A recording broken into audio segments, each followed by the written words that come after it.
என்னப்பா ஹோம்ஒர்க் செஞ்சுட்டு வந்திருக்கீங்க? கத்திரிக்காயா? அழகா வரைஞ்சிருக்கீங்களே. யார் வரைஞ்சது? யாரு? நல்லா சொல்லுங்க. யாரு? நீங்க வரைஞ்சிங்களா? Very good. இது என்ன கலருப்பா?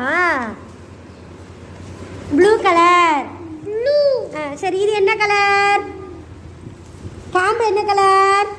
பச்சை கலர். அழகா வரைஞ்சிருக்கீங்க. Very good. இங்கே கொண்டாங்க, ஸ்டார் ஒட்டி விட்டுருவோமா பிள்ளைக்கு? அழகா ஹோம்ஒர்க் வரைஞ்சிருக்கீங்க. கொண்டாங்க, வீட்டுக்கு ஹோம்ஒர்க் கரெக்டாக இருக்குது. வெரி குட், சூப்பராக செஞ்சுருக்கீங்க. சரியா? இங்கே இருங்க, நான் ஒட்டி விடுறேன். சரி, ஒட்டுங்க. எடுத்து ஒன்று ஒட்டுங்க. ஒரு ஸ்டார் ஒட்டி விடுங்க வேமா. இங்கே கொண்டாங்க, நான் எடுத்துறேன். கையை காமிப்பா. கை காமிங்க. ஒட்டி விடுறாங்க. Very good, super. அழகாக ஹோம்ஒர்க் செஞ்சுருக்காங்க. Very good, very good. ஓ ஃப்ரெண்டு அச்சுதா ஒட்டி விட்டுருக்கா. சரியா? தேங்க்யூ சொல்லுங்க. தேங்க்யூ சொல்லுங்க துரு.